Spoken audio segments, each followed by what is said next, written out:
Well, hey there, crafters. Welcome back to Breitmaer. I'm Don't Call Me Sir, and I've been hard at work right back there behind you. No, don't look. I'm going to show you in a minute.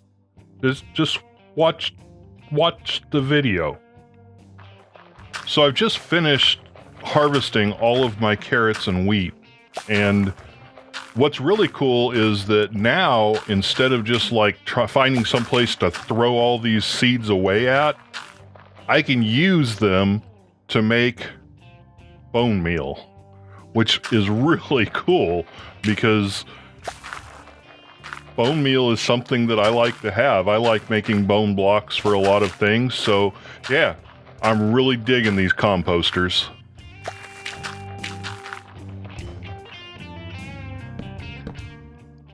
Originally, the jack-o'-lantern was the same thing as the will-o'-the-wisp, a fanciful English and European folklore that grew up around an atmospheric light phenomenon.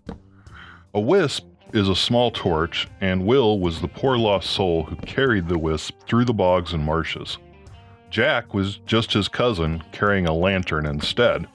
So you had Will of the Wisp and Jack of the Lantern, or Will o' the Wisp and Jack-o'-lantern. When the Irish got hold of Jack, they gave him a special welcome, hollowing out turnips and carving grotesque faces in them to use as lanterns. They incorporated this practice into their Samhain, or Summer's End Festival. Eventually, the Christians incorporated all of this pagan celebration into All Hallows Eve, and from there, Jack faithfully followed along to become the king of Halloween.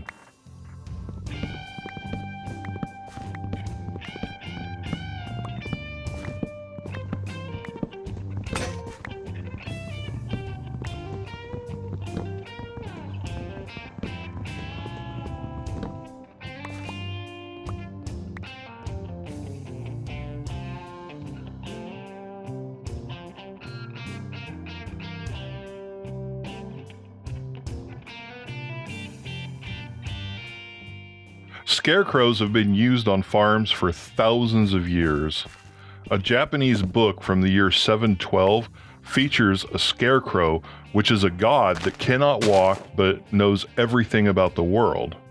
2,500 years ago, the Greeks used scarecrows carved to look like Priapus, the son of Aphrodite, who was as ugly as his mother was beautiful.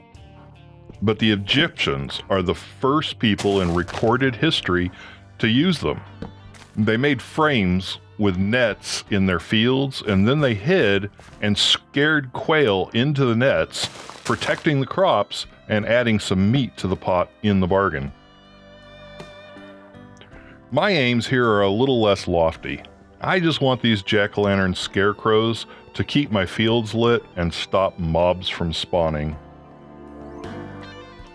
Okay, it's time to do a little mining, so I'm back down here on level 6, and above me, level 10 is where our top mine shafts are going to be. And the way we're going to do this is widen this out to 3 on either side of the elevator.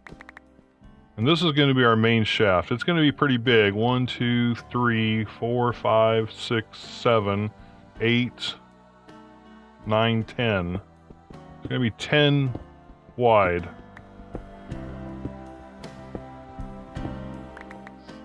And it's going to go in both directions. It's going to go that way, and it's going to go that way.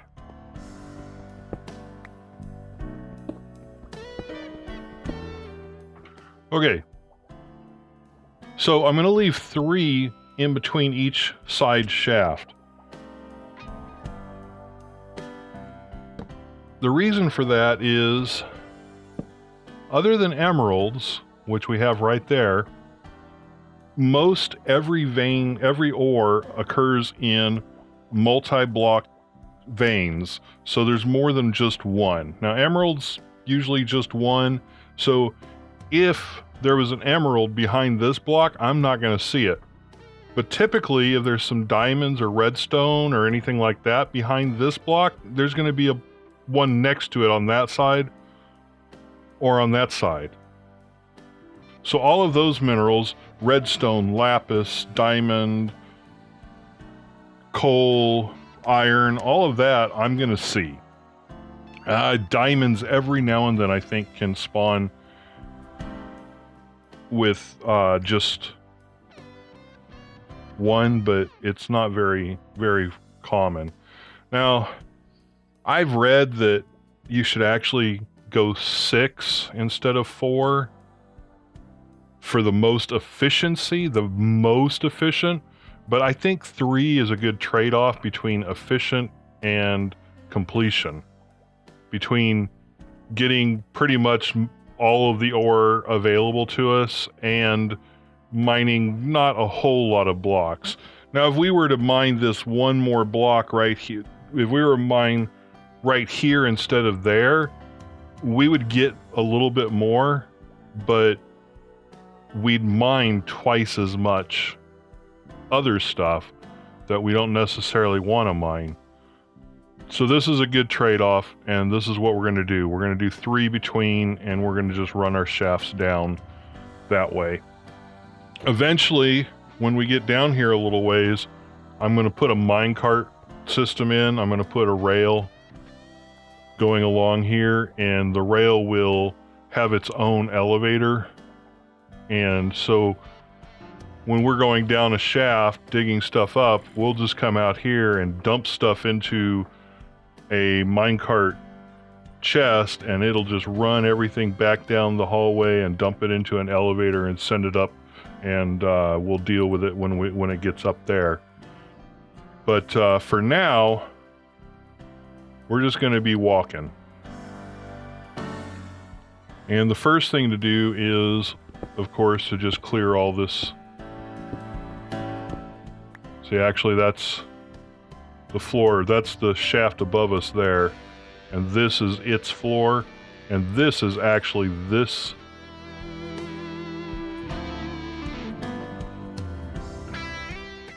Well, hang on. That'll be this ceiling, so that should be the floor right there.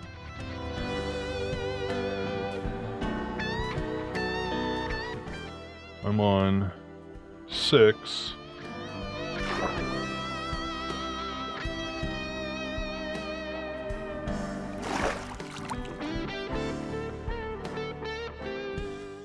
And 10, so 6, 7, 8, 9,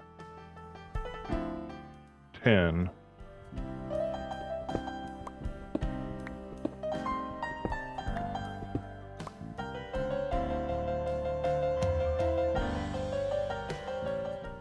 So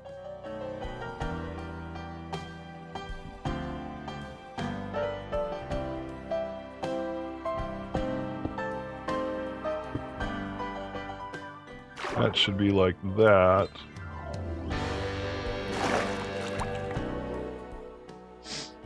Yeah, okay. So the way that works is this is actually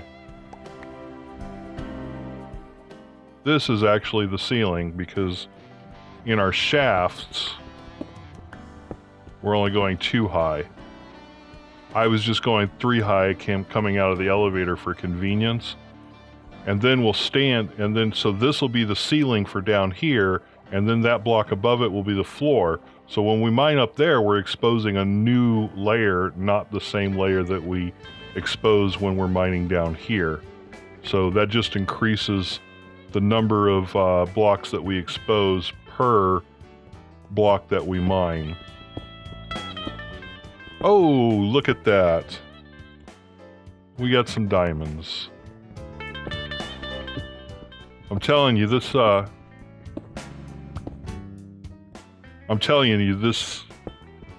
mine shaft seems to be boding well. Yeah, see? At first I thought maybe this one was going to prove me wrong and just be in one column like that. But no, it's in 2 columns.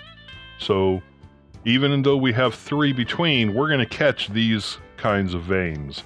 So it's a good trade-off, I think. We'll miss a couple of diamonds here and there that show up in just a 1 diamond block, but it's 1 block, and so we're not going to worry about it. I am not going to mine these diamonds right now because I have already started building up my cow herd, my cattle, and I have quite a bit of sugarcane, and I already have one batch of diamonds, so I believe that I am going to be pretty close to getting a enchanting table, and when I have that enchanting table, maybe I get me a fortune or a silk touch pickaxe fairly soon. So then I can come back and get these diamonds and either silk touch them and save them for later, or fortune them and get extra diamonds out of these and get more than just 4. So for now, these are going to just stay right where they are. I brought down a crafting bench and some chests with me. Now, I'm going to use these for making new tools. I am not going to use them for storing materials. I'm going to take materials back up with me. The only materials that I'm going to store in this chest are materials to use to make more tools. So wood, sticks, some cobblestone, some iron, some coal in case I need to make new torches. But I'm not going to put cobblestone. Let me go ahead and put that up. Well, yeah, I'm going to put that up there for now. I'm not going to put cobblestone. I'm not going to put ores in this chest. When I fill my inventory, I'm going to haul all my ores back up topside so that I don't end up with a whole bunch of ore down here in the mines. I just don't want to deal with that. I don't want to have to move chests and chests and chests of it later. So I'll haul it up when I have a full inventory, or I'll haul it up and I'll throw everything in ovens, and then I'll come back down and I'll mine some more.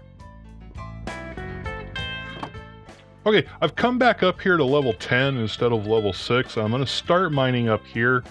The reason for that is that I'll probably encounter lava at some point. And if I start at level 6, I'll be below the lava and it'll be coming in on top of me. And it's really hard to deal with like that. But if I'm on level 10, most of the lava hits level 11. So if I'm on level 10, I'll typically see the lava before I run into it. And I can dig up a level and use my bucket of water and my diamond pickaxe to cut a trench, to basically create a trench down to level 6, so that when I do bring my shaft in on level 6, I just come right into my obsidian tube and I don't have to worry about the lava. So I'm going to start doing my mining up here instead of down there. Okay, when I'm digging these shafts, these branch shafts, the way I light them is I place a torch. I dig a hole above me and I place a torch in it facing in as I'm digging in. So when I'm coming out, those torches are all behind me. So I just look up in these holes and that torch is behind me, so I know that's the way out.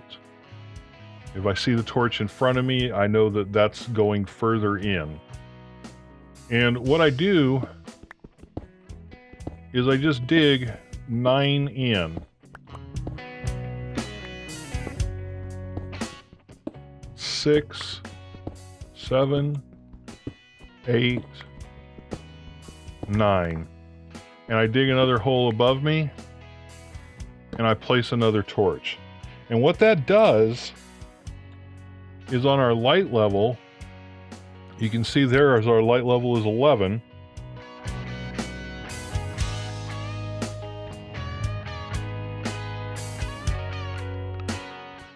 And there it's 12. So 11, 10, 9, 8, 9, 10, 11, and here we are back at our other torch and at light level 12. So my light levels go from 12 to 9 to 12 to 9 to 12 to 9. So, or 12 to 8, I'm sorry. 12 to 8. So right here we're at an 8. So it goes from 12 to 8 to 12 to 8 to 12 to 8. So I don't ever have to worry about mobs spawning in these tunnels on me when I'm not in here. Or when I'm in couple down, I don't have to worry that mobs are spawning in these other tunnels and have to deal with them later.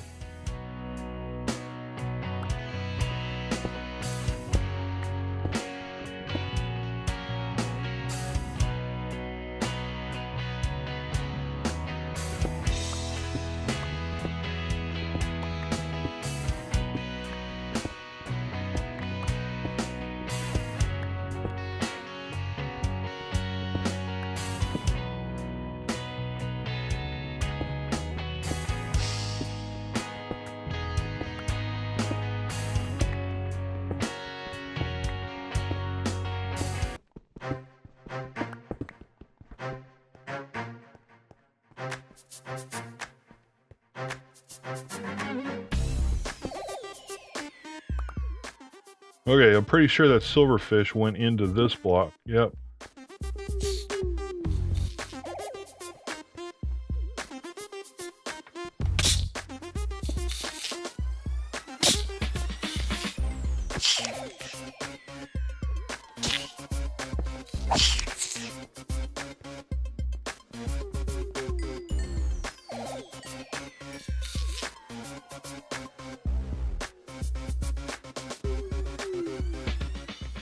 Okay, the other one went into a block, so we're good on that.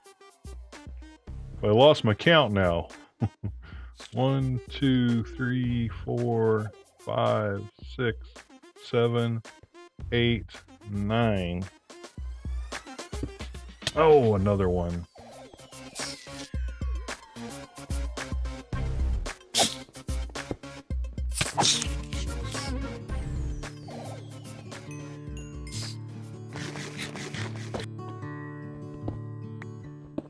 So this is where being on level 10 starts to pay off, because I can hear lava popping.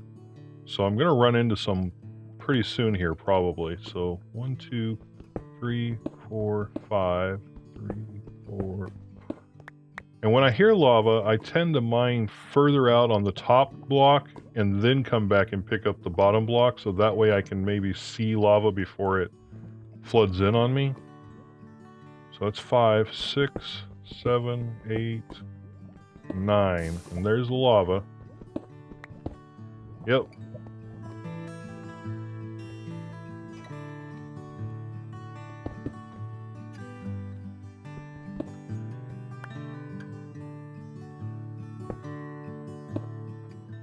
Okay, so that's off to the side.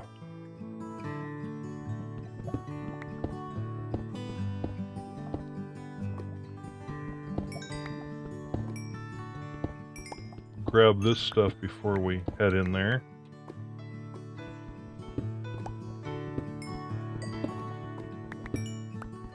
Oh, and we've got a cave there behind that too.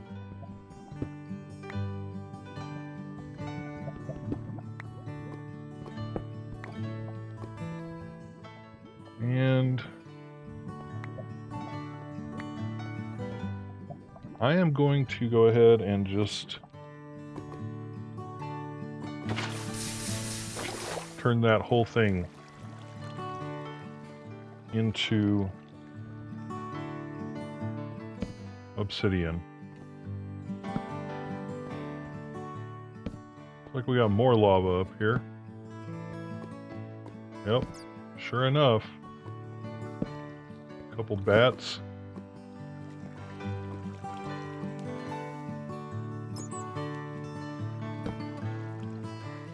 And now notice as I'm coming into this cave, as I go, I'm putting my torches on the right. So that way when I see my torches, I know that to the right goes deeper into the cave.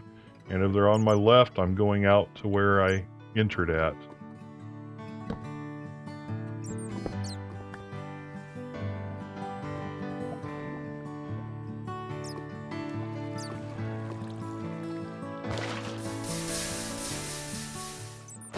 go ahead and douse all of that lava too.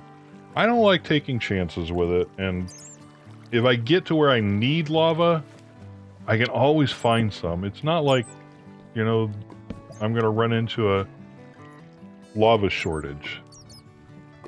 It's just not gonna happen. So I turn it into obsidian as I encounter it, and just I don't take risks with it. It's not worth it. Unless I absolutely have to for some reason.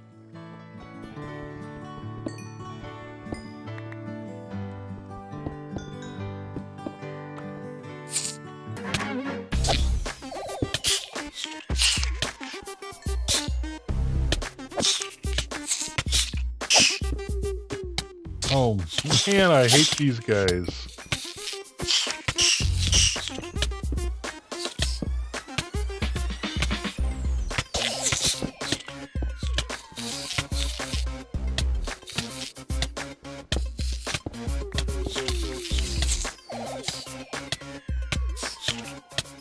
Man, come. And I am so dead. There's no way I'm making it out of this. Climb, climb, climb. I hate silverfish. Well, I'm going to call that the episode, and I'll try to get back down there and gather my stuff, and I will see you next time. Thanks for hanging out with me here in Breitmaer.